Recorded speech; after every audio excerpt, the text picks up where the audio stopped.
Você sabe que às vezes a gente quer simplificar o diabetes e acaba passando do ponto, né? Sabe aquela história que se a glicose está alta é porque não tem insulina? É uma simplificação, parece fazer todo sentido, mas tem uma armadilha embutida nessa história que você precisa tomar cuidado para não cair. Vamos conversar sobre o seu pâncreas, a sua capacidade de produção de insulina e o que vai te restar fazer se você acreditar nessa lenda urbana. Sim, para 90% dos diabéticos tipo 2, essa história de que seu pâncreas está pifando é lenda urbana. Pode ter gente aí usando insulina sem precisar. Vamos entender esse negócio direito? Vamos conversar depois da vinheta.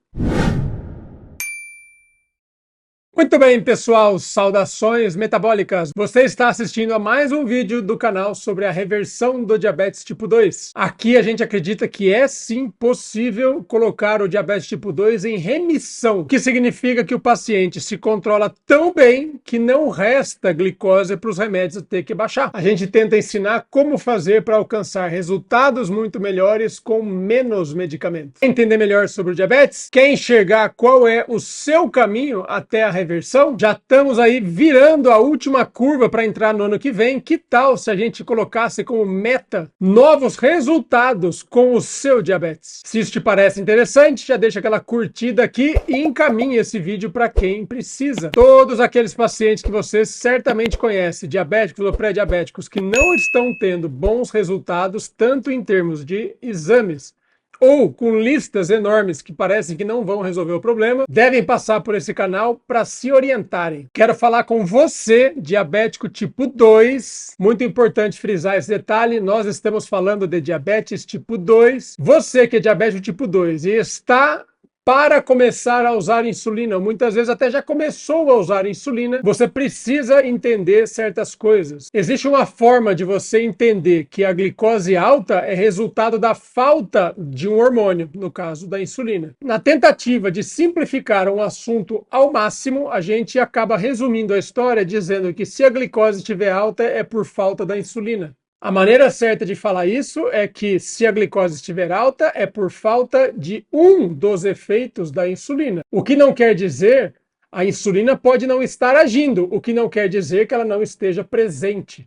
Para que isso fique um pouquinho mais claro, vamos tentar dar um passinho para trás e entender qual é o caminho normal do alimento dentro de nós. Você faz uma refeição, ele começa a ser absorvido e entrar na sua circulação sanguínea. Nessa hora, a insulina é acionada, ela aparece junto no sangue com a missão de estocar aquilo que você comeu. Eu gosto muito de usar o exemplo de que você vai às compras quando enche o prato de comida e você precisa organizar a casa, estocar todas as sacolinhas depois que volta das compras, e essa é a função da insulina. Se depois de um tempo você vai lá e mede a glicose e ela está super alta, seria o equivalente que as compras foram trazidas para dentro da sua casa, alguém despejou sacolinha pela cozinha inteira, mas não encaminhou a comida para dentro da despensa, para dentro da geladeira. A comida está para fora.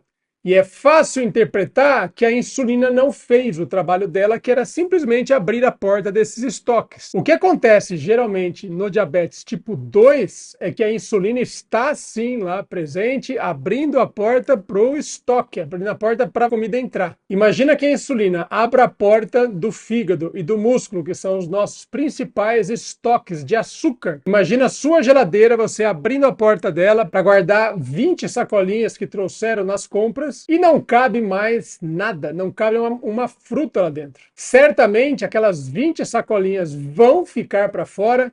Se você medisse no sangue, estaria tudo lá para os 400, super alto, mas daí a você concluir que ninguém abriu a porta, que a insulina não fez o trabalho dela, é até injusto. A insulina fez o papel dela. A comida não entrou por falta de espaço. E esse é o exemplo que eu mais uso aqui na internet, na minha teoria da banheira do diabetes. Na teoria da banheira, a gente simplesmente faz o mesmo exemplo. A refeição seria o momento de abrir as torneiras dessa banheira e a gente tem um certo recipiente, que é o tamanho da sua banheira, para receber essa quantidade de água. Uma vez que essa banheira vá se enchendo, Por mais que exista um ralo, se ele não for suficiente para concorrer com a torneira que enche, mesmo que exista um ralo lá esvaziando a banheira, se ele não for capaz de concorrer com a torneira que a enche, essa torneira vai enchendo, vai enchendo, vai enchendo, até que ela transborda. A água começa a vazar, às vezes até em quantidades grandes, começa a encharcar o seu banheiro. Nesse caso, a insulina seria alguém passando um paninho no chão e tentando jogar para dentro da banheira cheia. Adivinha o que acontece quando você torce o seu paninho que você acabou de passar no chão dentro de uma banheira transbordando? Não acontece quase nada, porque vai vazar tudo de novo e isso se torna um trabalho ingrato, sem fim, ineficiente, que nunca vai dar resultado. Quer dizer que a insulina não está trabalhando? A insulina só não está dando conta. Mas o grande responsável é quem abriu a torneira da banheira, quem fez as compras sem olhar como é que andava a sua geladeira. Adivinha quem são esses personagens no nosso exemplo?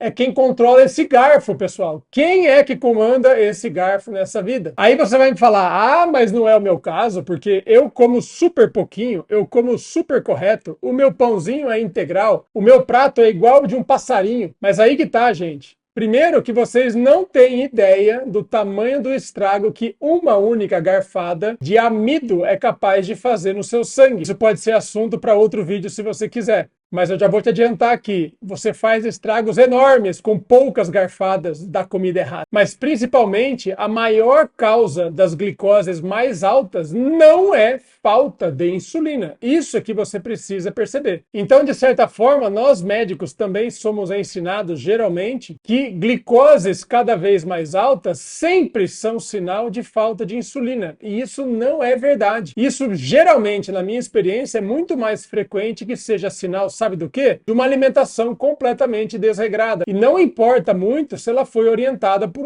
algum profissional da saúde. O que importa é resultado. Você faz a refeição, deu certo ou deu errado, tá melhor ou tá pior. É isso que interessa. O que geralmente acontece é o seguinte, como a lenda urbana é de que o seu pâncreas está falido, ninguém olha, ninguém é capaz de criticar o que você vem fazendo na mesa, você mantém os hábitos errados na mesa e simplesmente vai aumentar o remédio. E essa é a história de vida da maioria dos diabéticos. Começa a tomar um comprimido, depois aumenta para 2, e aí 2 não é o suficiente, aumenta para 4 e ajusta mais um e introduz o terceiro. Em alguns poucos meses você vai estar tendo aquela conversa que ninguém queria ter, que é o seu médico tentando te convencer do quanto que é importante usar insulina, do quanto a sua glicose, a sua glicada está alta e que isso só pode significar que o seu pâncreas não produz mais. É verdade que a insulina tem o poder de empurrar mais comida para dentro da célula, não que isso seja bom, e um dos mecanismos que ela faz para alcançar isso é transformando esse açúcar em gordura. Então a insulina geralmente está associada com ganho de peso. Não só ela acelera a conversão de açúcar em gordura, como ela joga mais e mais gordura dentro do tecido adiposo. O problema é não só ela joga gordura para o tecido adiposo, que é o destino normal, a gente ganha pneuzinhos aqui que dá para palpar por fora, mas a insulina é tão poderosa que ela também joga gordura para dentro das nossas células. Gordura dentro das células, de certas células, é o principal defeito do diabético tipo 2. Se for gordura para dentro das células, das suas vísceras, dos seus órgãos, você está enrascado. Porque se começar a ganhar gordura dentro do seu fígado, agrava ainda mais a resistência à insulina. E se você começar a jogar gordura para dentro do seu pâncreas, adivinha o que acontece? Aí sim ele vai começar a perder função.